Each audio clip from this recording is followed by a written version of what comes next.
Assalamualaikum warahmatullahi wabarakatuh.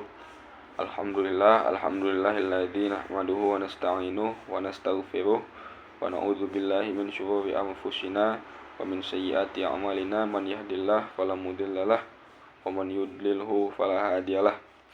Alhamdulillah, bersyukur kepada Allah dan selawat kepada Rasul dan mengucap Allahumma sholli ala sayyidina Muhammad wa ala ali sayyidina Muhammad.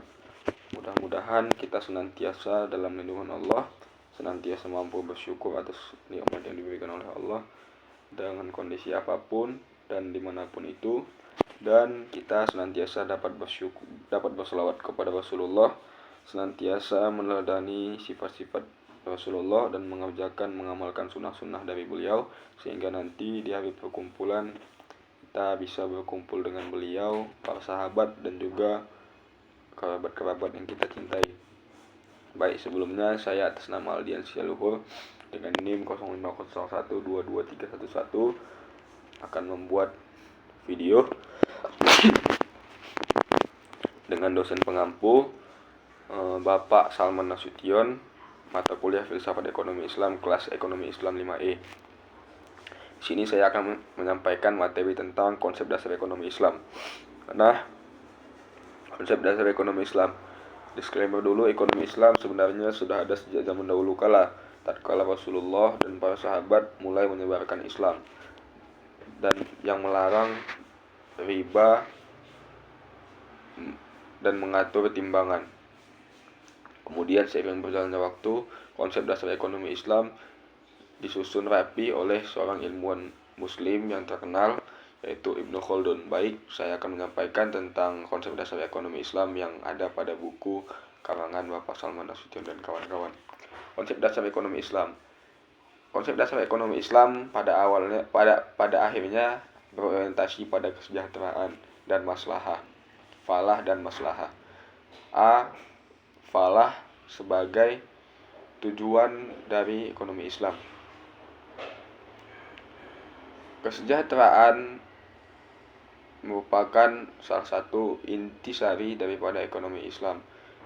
Belum tentu seseorang yang memiliki finansial yang matang, finansial yang merdeka, finansial yang sempurna dapat mencapai kesejahteraan. Akan tetapi dalam ekonomi Islam, kesejahteraan dicapai tatkala spiritualisme seseorang dan finansial seseorang itu benar-benar seimbang. Artinya finansial, keuangan yang diperoleh oleh seseorang benar-benar dari sumber yang baik-baik, yang dijauhkan dari yang haram-haram, dari riba dan mengambil hak orang lain.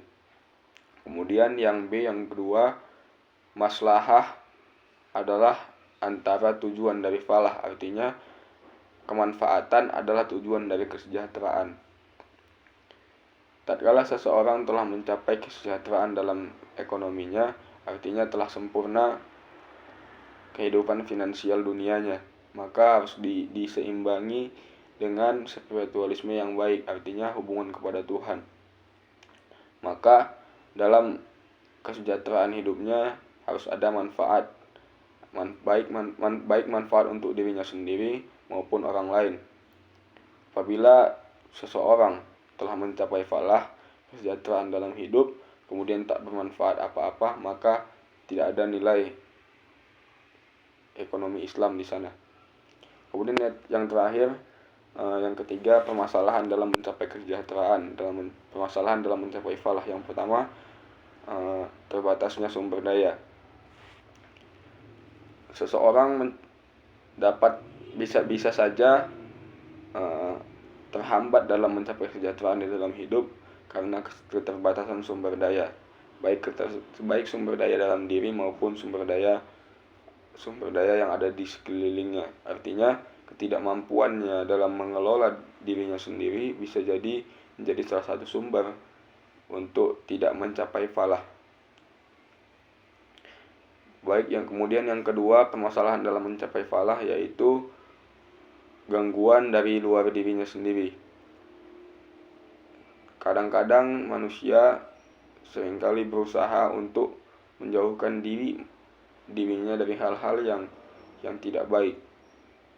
dan senantiasa berusaha untuk mendekatkan kepada hal-hal yang baik. Namun kembali lagi, lingkungan adalah pengaruh yang sangat besar.